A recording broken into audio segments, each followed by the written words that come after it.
Este foi o caso Roswell do Texas? Era isso que os pesquisadores de 1973 queriam descobrir. Mas, como em Roswell, em 1947, a lenda de Aurora no Texas aumentava e a história ficava mais distorcida a cada dia.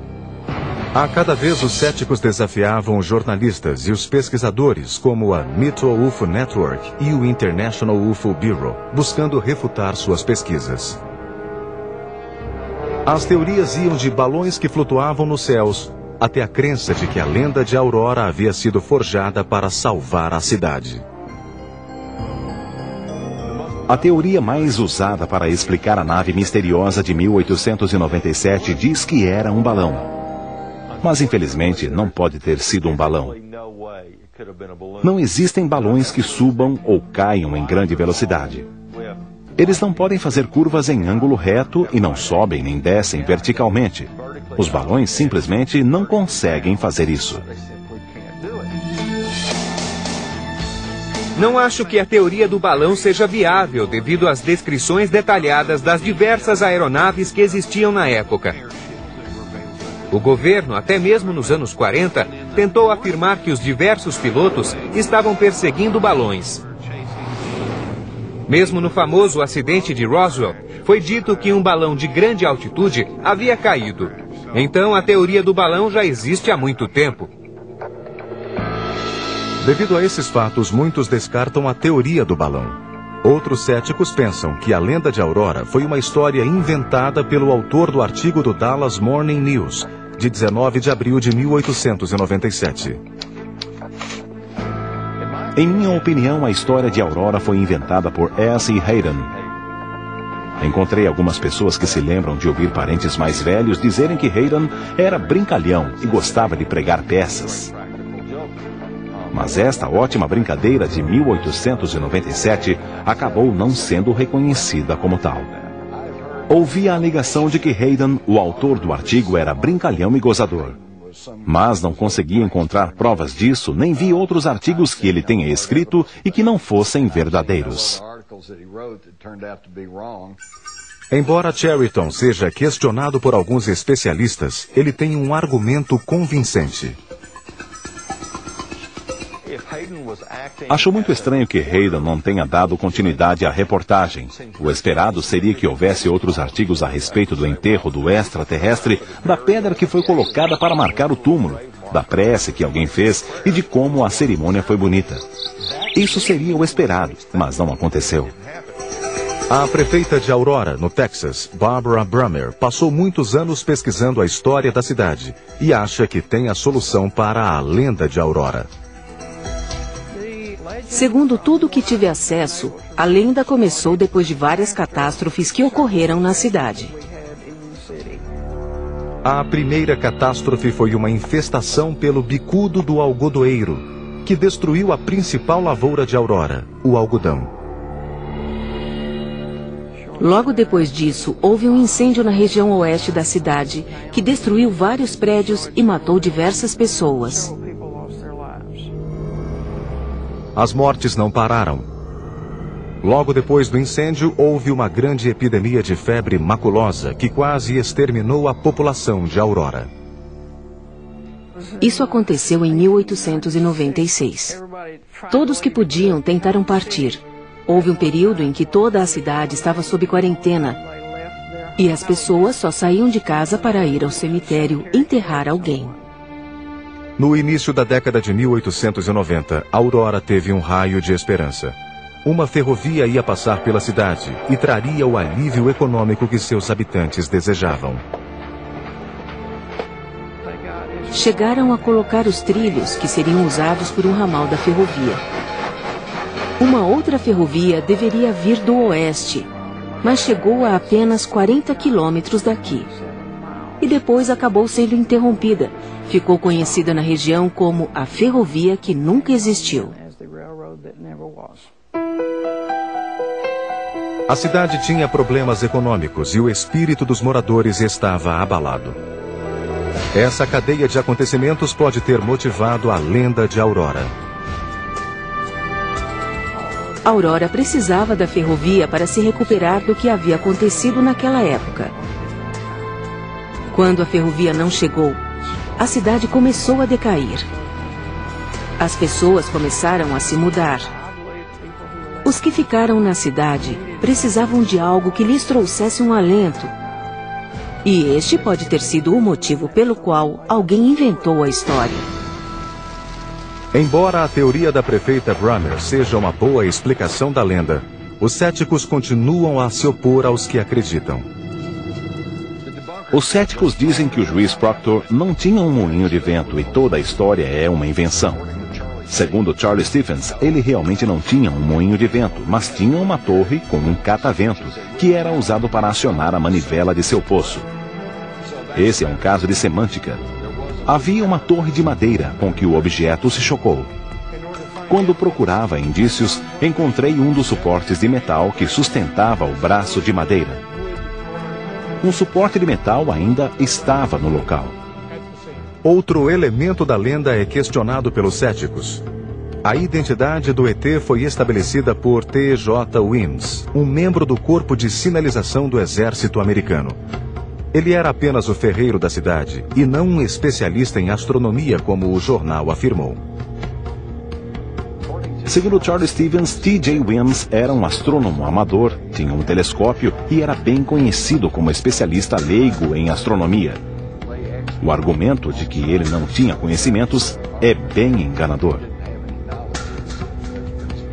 Apesar das muitas explicações que pesquisadores, jornalistas e céticos têm para a lenda de Aurora, há um ponto em que todos estão de acordo. Em minha opinião, é uma boa história. É uma boa história. Foi antes de eu nascer, mas meu avô contava uma ótima história. Há um ditado no Texas que diz: nunca deixe a verdade atrapalhar uma boa história. Passaram-se mais de 100 anos desde que a tranquilidade de Aurora, no Texas, foi abalada pela queda de uma nave misteriosa. Como no incidente em Roswell, em 1947, talvez nunca saibamos a verdade. Mas, para alguns ufólogos, este caso de 1897 pode resolver o fenômeno dos OVNIs, de uma vez por todas. A importância do encontro de Aurora é que havia um corpo para ser estudado. E houve centenas de avistamentos por todo o centro dos Estados Unidos na época. Vemos o que aconteceu em Roswell. Vemos o que ocorreu em outros avistamentos, mas este tem a resposta. Ele é crucial porque ocorreu antes da censura moderna. Ainda está lá, não houve cortina de fumaça. A cidade chegou a ter 3.000 habitantes. A catástrofe foi uma infestação pelo bicudo do algodoeiro, que destruiu a principal lavoura de Aurora, o algodão.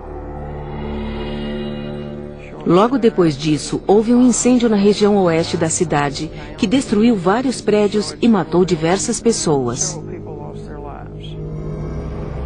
As mortes não pararam. Logo depois do incêndio, houve uma grande epidemia de febre maculosa que quase exterminou a população de Aurora. Isso aconteceu em 1896. Todos que podiam tentaram partir. Houve um período em que toda a cidade estava sob quarentena e as pessoas só saíam de casa para ir ao cemitério enterrar alguém. No início da década de 1890, Aurora teve um raio de esperança. Uma ferrovia ia passar pela cidade e traria o alívio econômico que seus habitantes desejavam. Chegaram a colocar os trilhos que seriam usados por um ramal da ferrovia. Uma outra ferrovia deveria vir do oeste, mas chegou a apenas 40 quilômetros daqui. E depois acabou sendo interrompida. Ficou conhecida na região como a ferrovia que nunca existiu. A cidade tinha problemas econômicos e o espírito dos moradores estava abalado. Essa cadeia de acontecimentos pode ter motivado a lenda de Aurora. Aurora precisava da ferrovia para se recuperar do que havia acontecido naquela época. Quando a ferrovia não chegou, a cidade começou a decair. As pessoas começaram a se mudar. Os que ficaram na cidade precisavam de algo que lhes trouxesse um alento. E este pode ter sido o motivo pelo qual alguém inventou a história. Embora a teoria da prefeita Brummer seja uma boa explicação da lenda, os céticos continuam a se opor aos que acreditam. Os céticos dizem que o juiz Proctor não tinha um moinho de vento e toda a história é uma invenção. Segundo Charles Stephens, ele realmente não tinha um moinho de vento, mas tinha uma torre com um catavento, que era usado para acionar a manivela de seu poço. Esse é um caso de semântica. Havia uma torre de madeira com que o objeto se chocou. Quando procurava indícios, encontrei um dos suportes de metal que sustentava o braço de madeira. Um suporte de metal ainda estava no local. Outro elemento da lenda é questionado pelos céticos. A identidade do ET foi estabelecida por T.J. Weems, um membro do Corpo de Sinalização do Exército Americano. Ele era apenas o ferreiro da cidade e não... Tentaram partir. Houve um período em que toda a cidade estava sob quarentena. E as pessoas só saíam de casa para ir ao cemitério enterrar alguém. No início da década de 1890, Aurora teve um raio de esperança. Uma ferrovia ia passar pela cidade e traria o alívio econômico que seus habitantes desejavam. Chegaram a colocar os trilhos que seriam usados por um ramal da ferrovia. Uma outra ferrovia deveria vir do oeste, mas chegou a apenas 40 quilômetros daqui. E depois acabou sendo interrompida. Ficou conhecida na região como a ferrovia que nunca existiu. A cidade tinha problemas econômicos e o espírito dos moradores estava abalado. Essa cadeia de acontecimentos pode ter motivado a lenda de Aurora. Aurora precisava da ferrovia para se recuperar do que havia acontecido naquela época. Quando a ferrovia não chegou, a cidade começou a decair. As pessoas começaram a se mudar. Os que ficaram na cidade precisavam de algo que lhes trouxesse um alento. E este pode ter sido o motivo pelo qual alguém inventou a história. Embora a teoria da prefeita Brummer seja uma boa explicação da lenda, os céticos continuam a se opor aos que acreditam. Os céticos dizem que o juiz Proctor não tinha um moinho de vento e toda a história é uma invenção. Segundo Charles Stephens, ele realmente não tinha um moinho de vento, mas tinha uma torre com um catavento, que era usado para acionar a manivela de seu poço. Esse é um caso de semântica. Havia uma torre de madeira com que o objeto se chocou. Quando procurava indícios, encontrei um dos suportes de metal que sustentava o braço de madeira. Um suporte de metal ainda estava no local. Outro elemento da lenda é questionado pelos céticos. A identidade do ET foi estabelecida por T.J. Weems, um membro do Corpo de Sinalização do Exército Americano. Ele era apenas o ferreiro da cidade e não um especialista em astronomia, como o jornal afirmou. Segundo Charles Stevens, T.J. Weems era um astrônomo amador, tinha um telescópio e era bem conhecido como especialista leigo em astronomia. O argumento de que ele não tinha conhecimentos é bem enganador. Apesar das muitas explicações que pesquisadores, jornalistas e céticos têm para a lenda de Aurora, há um ponto em que todos estão de acordo. Em minha opinião, é uma boa história. É uma